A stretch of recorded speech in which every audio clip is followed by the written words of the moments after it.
दोस्तों, न्यूज आ रही है खालिस्तान के स्लोगन्स को लेके फ्रॉम कनाडा कि खालिस्तान के स्लोगन्स है वो एक अटेंड किया गया था उनके प्राइम मिनिस्टर जो टेड्रीज हैं उनके द्वारा, और इसमें खालिस्तान जिंदाबाद के नारे लगे हैं।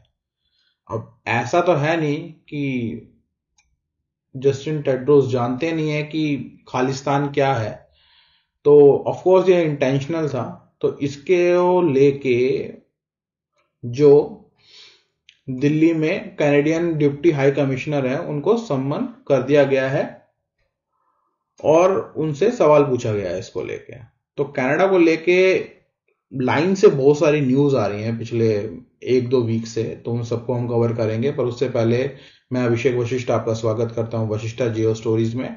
आपको मेरा कंटेंट अच्छा लगता है तो प्लीज लाइक करें, चैनल को सब्सक्राइब करें और कमेंट करके अपने सजेशंस जरूर दें। तो चलिए शुरू करते हैं। तो इस इवेंट के ऊपर इनको सम्मन किया गया और उनको पूछा गया कि ये हुआ क्या है। उसके बाद जो नेक्स्ट न्यूज है कि तीन जो लोग हैं, करण बरार है 22 साल का, कमल प्रीत सिंह है 22 साल उम्र है इनकी भी, एक करण प्रीत सिंह है 28 साल के। इन तीन इंडियन नेशनल्स को कैनेडियन पुलिस ने, कनाडा की पुलिस ने अरेस्ट किया है in the murder of Nijjar. अभी तो मुझे ये समझ नहीं आता कि ये जो निज्जर मर्डर केस है ये ऑलरेडी मेरे ख्याल से 3 से 4 महीने पुराना हो गया है। 3-4 महीने पुराना ये केस है और अभी तक कौन बेवकूफ होगा जो बैठा होगा कनाडा में इस इंतजार में कि पुलिस मुझे आएगी और अरेस्ट करेगी। तो कोई और समझदार होता तो कब का देश से निकल जाता। वो एक अलग मैटर है। अभी तो खैर ये सिर्फ गिरफ्तारियां ही सामने आई है, कुछ प्रूव हुआ नहीं है और हमारे जस्टिन ट्रूडो बोल बच्चन पेल रहे हैं पब्लिकली और बता रहे हैं कि हम रूल ऑफ लॉ की कंट्री हैं, फ्री स्पीच को प्रमोट करते हैं वगैरह वगैरह। और इसी के साथ एक और न्यूज आ रही है कि कोई प्रूफ तो है नहीं, फिर भी जो कैनेडियन फॉरेन मिनिस्टर हैं, जो इनकी फॉरेन अफेयर मिनिस्टर हैं, ये अभी भी इसी बात पे अटकी हुई है कि ये जो किलिंग कराई थी ये इंडिया ने कराई थी और इसमें इंडिया की इन्वॉल्वमेंट है, जबकि इनके पास कोई प्रूफ अभी तक है नहीं। तो इन सब होने के बाद में जो हमारे फॉरेन अफेयर मिनिस्टर हैं उनका भी रिएक्शन आ गया है। तो डॉक्टर एस जयशंकर ने कहा कि ये जो 3 गिरफ्तारियां हुई हैं ये उनका इंटरनल मैटर है और इंडिया का इनसे कोई लेना देना है नहीं। ठीक है, but as I said, one of the our concern which we have been telling them that they have allowed organized crime from India, especially from the Punjab, to operate in Canada। तो उनका साफ साफ ये कहना है कि हमारी problem ये नहीं है कि उन्होंने किसको गिरफ्तार किया है, हमारी प्रॉब्लम ये है कि आपने ऑर्गेनाइज क्राइम को इंडिया से इंपोर्ट किया है और स्पेशली फ्रॉम पंजाब और कनाडा में उनको ऑपरेट करने को अलाउ कर रहे हो आप सब। I understand that the arrest has been made as result of investigation conducted by relevant Canadian law enforcement agencies. These issue internal to Canada, therefore no comment to offer in this regard। उन्होंने साफ साफ बोल दिया इनका internal matter है, इस पे हम कुछ आगे नहीं बोलेंगे। और इसके साथ साथ इन्होंने ये भी कहा कि the fact is that the number of gangland peoples, इन्होंने जो ये जितने भी ये गैंगस्टर्स हैं इनको गैंगलैंड पीपल्स बोला है, a number of people with organised crime link from Punjab has been welcomed in Canada. We have telling Canada look these are wanted criminals. तो उनका साफ साफ कहना है कि ये जो आपने गैंगस्टर अपने देश में बुला लिए हैं, ये इसमें से ज्यादातर लोग जो है वो वांटेड है in India.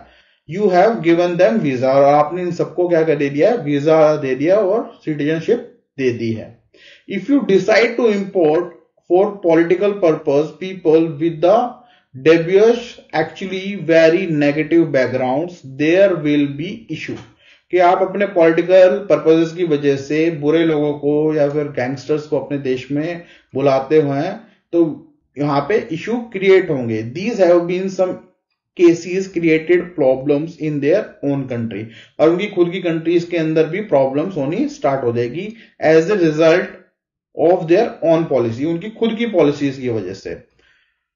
No why would we fear if something happen there, और हमें डर क्यों लगे कि वहां पे कुछ होता है इस वजह से, उनकी इन पॉलिसीज की वजह से। It is for them to worry about, ये उनकी प्रॉब्लम है कि वो उनको हैंडल करे और उसके बारे में चिंता करे। ठीक है, इसके अलावा एस जयशंकर ने एक और वैलिड पॉइंट कहा है, आपको दिखाता हूं। इन्होंने कहा कि हमारी प्रॉब्लम ये सब नहीं है कि वहां पे क्या चल रहा है, किसकी किलिंग हो रही है। उनका कहना है our biggest problem right now is in Canada, हमारी सबसे बड़ी मुसीबत जो है वो अभी कनाडा में है। Because in Canada actually today's party in power, जो पार्टी आज की डेट में कनाडा में पावर है, और दूसरी पार्टीज, उन्होंने दूसरी पार्टियों का नाम भी लिया कि दूसरी पार्टीज जो हैं वो एक्सट्रीमिज्म को, सेपरेटिज्म को एडवोकेट कर रही है on the name of free speech, free speech के नाम पे कर रही हैं। तो उनका आगे कहना है कि see when you tell them something, और जब आप उनसे कुछ कहते हो, their answer is no no we are democratic country but it is free speech, हम डेमोक्रेटिक कंट्री हैं और ये क्या है, फ्री स्पीच है। और उनका आगे ये कहना है कि जो ये दुनिया है अब ये वन वे स्ट्रीट पे नहीं चलती है। If there is which happen out, अगर यहां पे कुछ होता है तो उसका पुशबैक होता है। और उन्होंने इसके लिए रेफरेंस लिया न्यूटन्स के लॉ का, जहां पे every action has equal and opposite reaction. ये आपका पता होगा कि यहां पे न्यूटन्स का थर्ड लॉ है, और ये उन्होंने यहां पे मेंशन किया है बड़े इंटेलिजेंट तरीके से, बिना कुछ ज्यादा बोले। तो उन्होंने ये कहा था कि इसके जो हैं रिजल्ट्स भी आपको देखने पड़ेंगे, आप अगर अपने बेनिफिट के लिए इन लोगों को यूज कर रहे हैं। तो दोस्तों फिलहाल के लिए इतना ही, अगर आगे कोई अपडेट आती है तो मैं फिर आपसे मिलूंगा एक नई वीडियो के साथ में। तब तक के लिए जय मां भारती।